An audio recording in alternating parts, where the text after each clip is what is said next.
अंत में एक ही बात आती है कि बच्चे वही सीखते हैं जो जीते हैं। एक डकैती के मुलजिम को सजा सुनाते वक्त जज साहब ने उनसे पूछा, क्या उससे कुछ कहना है? उस आदमी ने जवाब दिया, जी हुजूर, अगर सजा सुनानी है तो मेरे माँ बाप को भी सुनाया जाए। जज ने पूछा, क्यों? कैदी ने जवाब दिया, जब मैं छोटा बच्चा था तो मैंने स्कूल से एक पेंसिल चुराई। पेंसिल चुराने के बाद में मेरे माँ बाप ने इस बात को नजरअंदाज किया और मुझे कुछ भी नहीं कहा। उसके बाद मैंने एक पेन चुराई, इस बात को भी उन्होंने नजरअंदाज किया। उसके बाद मैंने स्कूल में, कॉलेज में, पड़ोसियों के घरों में चोरी करना शुरू किया और इस बात पर उन्होंने आखिर तक मुझे कुछ भी नहीं कहा। अब इसके बाद मैं एक के बाद एक चोरी करता गया और चोरी करना मेरी आदत सी बन गई। मेरे माँ बाप को ये सारी बातें पता थी, लेकिन इसके बावजूद भी उन्होंने मुझे कुछ भी कहना मुनासिब नहीं समझा। इसके लिए अगर सजा सुनानी है तो उन्हें भी सुनाया जाए। अब सवाल ये आता है, क्या वो सही था? हालांकि इन सब बातों से वो अपनी जिम्मेदारियों से परे नहीं हो सकता, लेकिन सवाल ये आता है, क्या उसके माँ बाप ने सही किया? आंसर जाहिर तौर पर आएगा,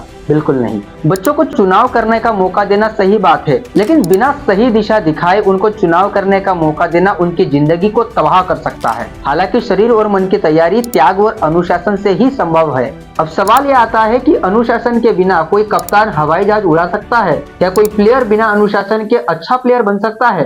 क्या कोई वादक बिना अनुशासन के अच्छा वादक बन सकता है? जवाब आएगा, बिल्कुल नहीं। तो फिर हम आज के व्यवहारिक जगत में जीवन जीते हुए अनुशासन को तीखी नजरे से क्यों देखते हैं? अगर आपको मुकाम तक पहुंचना है, अपने कामयाबी को चुना है, तो अनुशासन का होना बहुत ही ज्यादा जरूरी है। आज की फिलॉसफी है, खासकर पेरेंट्स लोगों की, कि आपको जो काम अच्छा लग रहा है वो करो। मैंने कई बार ऐसे माँ बाप को बोलते हुए सुना है कि मेरे बच्चों को वो काम करने से खुशी मिल रही है और उसके खुशी से बढ़कर इस जगत में कुछ भी नहीं, उसकी खुशी ही मेरे लिए सबसे ज्यादा महत्वपूर्ण है। तो मेरा सवाल यह आता है, क्या हमें यह जानना भी जरूरी नहीं है कि क्या करने से उनको खुशी मिल रही है? हालांकि राह चलते किसी इंसान को पीटने से अगर उसको खुशी मिल रही है तो हम इसको खुशी नहीं, जिसको अंग्रेजी में एक लफ्ज है प्रवर्शन, हिंदी में इसे कहते हैं नीचता। जीवन में जितना खुशी का महत्व है उतना ही जरूरी यह है कि हमें वो खुशी कहाँ से मिल रही है। इसलिए हमारे बच्चों को हम जब भी परवरिश दे रहे होते हैं तो उनको वही परवरिश दे जो उनके भविष्य के लिए अच्छा हो। वो भले खुशी के लिए कोई भी काम करे, अच्छी बात है कि उनको देख के आप भी खुश होते हैं, लेकिन खुशी देखते वक्त इस बात का ध्यान जरूर रखना चाहिए, क्या वो खुशी के लिए किसी गलत रास्ते पर तो नहीं जा रहे।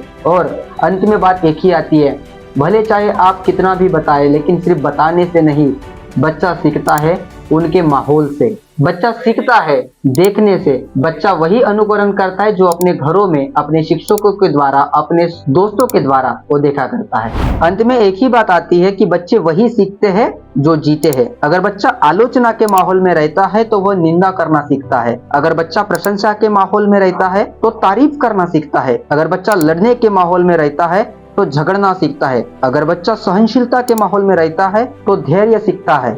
अगर बच्चा बेहूदे और खिल्ली उड़ाने वाले माहौल में रहता है तो वह संकोच करना सीखता है। अगर बच्चा प्रोत्साहन वाले माहौल में रहता है तो वह आत्मविश्वास सीखता है। अगर बच्चा शर्मिंदगी के माहौल में रहता है तो वह खुद को दोषी मानना सीखता है। अगर बच्चा समर्थन करने वालों के माहौल में रहता है तो वह खुद को पसंद करना सीखता है। अगर बच्चा न्याय संगत माहौल में रहता है तो वह इंसाफ करना सीखता है। अगर बच्चा सुरक्षा के माहौल में रहता है तो वह भरोसा करना सीखता है। अगर बच्चा सहमति और दोस्ती के माहौल में रहता है तो वह दुनिया में प्यार ढूंढ लेना सीखता है।